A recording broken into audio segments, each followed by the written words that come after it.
নমস্কাৰ, মই মালতী শিৱা আৰু স্বাগতম কৰিছোঁ আপোনালোকক মোৰ ইউটিউব চেনেললৈ।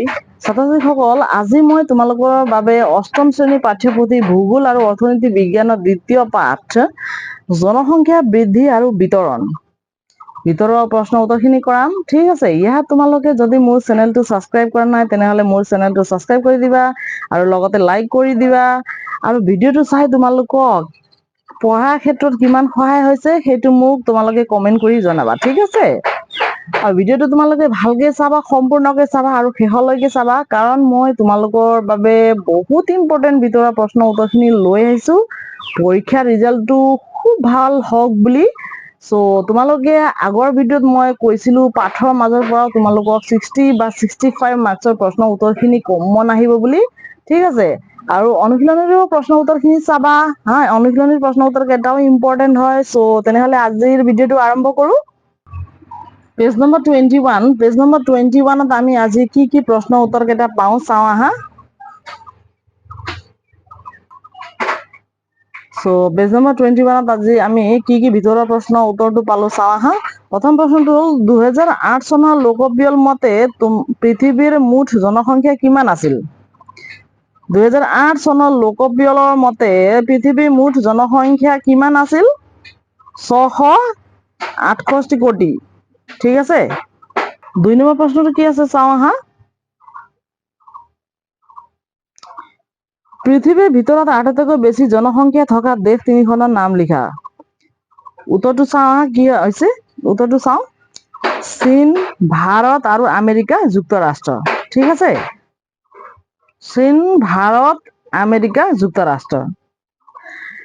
আৰু নেক্সট প্ৰশ্নটো চাওঁ আহা।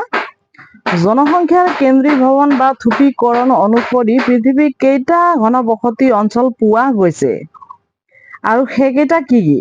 ঠিক আছে, এতিয়া উত্তৰটো কি পালো আমি চাওঁ আহা। 4টা ঘনবসতি অঞ্চল পোৱা গৈছে।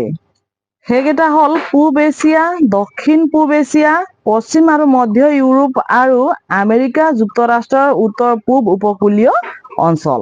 ঠিক আছে, আমেৰিকা যুক্তৰাষ্ট্ৰৰ উত্তৰ পূব উপকূলীয় অঞ্চল, এইটো তোমালোকে নোট কৰি যাবা।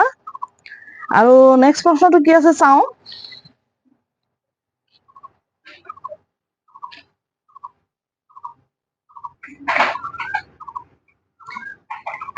পৃথিৱীৰ ভিতৰত আটাইতকৈ জনবহুল থকা দেশখনৰ নাম কি? পৃথিৱীৰ ভিতৰত আটাইতকৈ জনবহুল থকা দেশখনৰ নাম হ'ল কি হ'ল এতিয়া চাওঁ আহা। পৃথিৱীৰ ভিতৰত আটাইতকৈ জনবহুল থকা দেশখনৰ নাম হ'ল চীন। আৰু নেক্সট প্ৰশ্নটো চাওঁ আহা।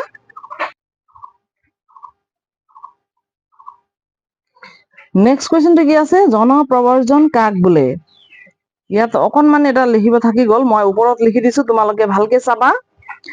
মানুহে, উত্তৰটো কি পালো, মানুহে কৰ্মসূত্ৰে বা আন কোনো কাৰণত অন্য এখন ঠাইলৈ গৈ স্থায়ী নাইবা সাময়িকভাৱে বসতি কৰা কাৰ্যক জনপ্ৰজনন বোলে। ঠিক আছে, নেক্সট কুৱেশ্যনটো চাওঁ আহা কি আছে।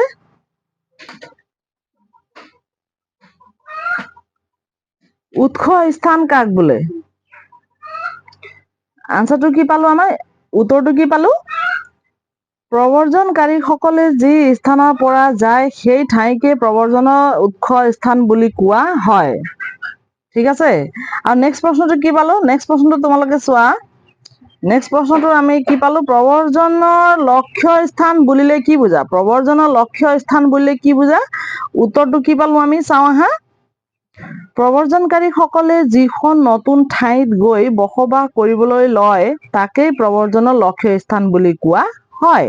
ঠিক আছে, এইটো তোমালোকে ভালকে ধুনীয়াকে লিখি দিছো মই, তোমালোকে ভালকৈ লিখিবা, ভালকৈ নোট কৰি যাবা।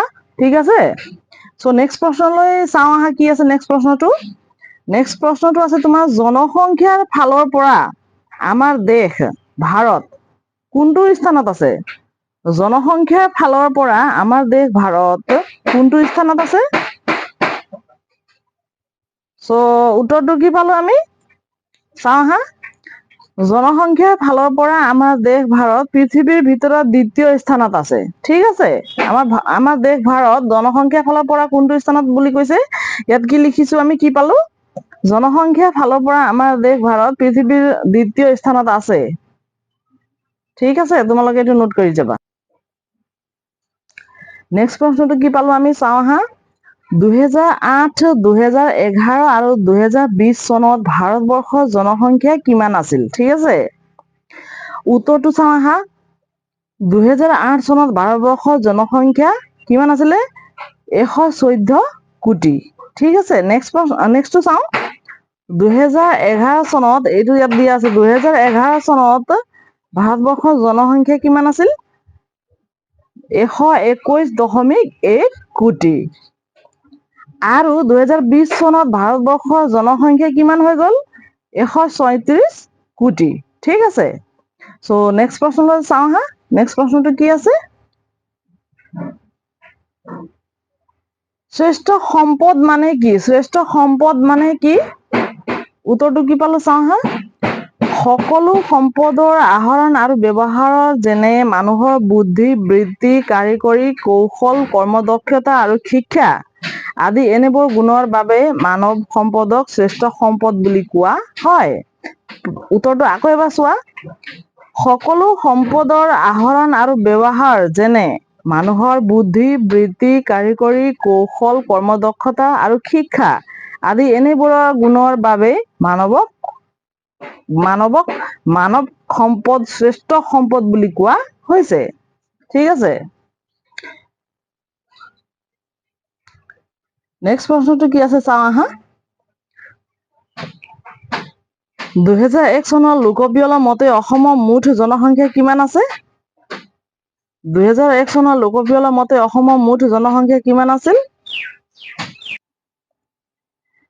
এই প্ৰশ্নটো মই তোমালোকক হোমৱৰ্ক দি দিছো। উত্তৰটো কি হ'ব তোমালোকে মোক কমেন্ট কৰি জনাবা। ঠিক আছে, তোমালোকক কওঁ যে পাঠৰ শেষৰ ফালে চোৱা।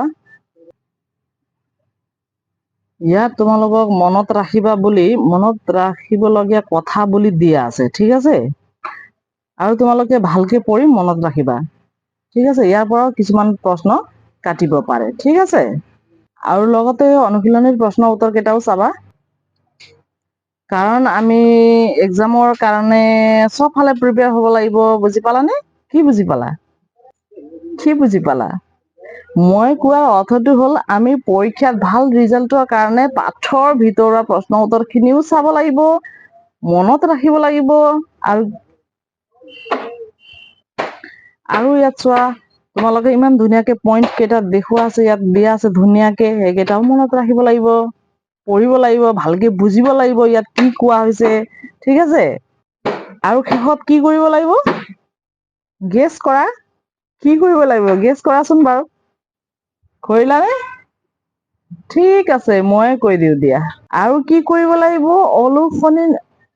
অনুশীলনীত দিয়া প্ৰশ্ন উত্তৰ কেইটা ভালকৈ পঢ়িব আৰু বুজিব লাগিব, আৰু মনত থব লাগিব। ঠিক আছে, চ' তোমালোকৰ কাৰণে আৰু এটা হোমৱৰ্ক মই দি আছো। সেইটো উত্তৰটো কি হ'ব তোমালোকে মোক কমেন্ট কৰি জনাবা। ঠিক আছে, ইয়াত তোমালোকক মই দুটা হোমৱৰ্ক দি দিছো। প্ৰথমটো মই কৈ দিলো, আৰু দ্বিতীয় প্ৰশ্নটো চোৱা। 2011 চনৰ লোকপিয়লৰ মতে অসমৰ মুঠ জনসংখ্যা কিমান আছিল? ঠিক আছে, 2011 চনৰ লোকপিয়লৰ মতে অসমৰ মুঠ জনসংখ্যা কিমান আছিল, এইটো তোমালোকক মই হোমৱৰ্ক কৰিব দিলো। ঠিক আছে, এইটো তোমালোকৰ উত্তৰটো কি হ'ব তোমালোকে মোক কমেন্ট কৰি জনাবা। ঠিক আছে, চ' আজিৰ ভিডিঅ'টো ইমানেই, আৰু নেক্সট ভিডিঅ'ত আকৌ লগ পাম। ঠিক আছে, বাই।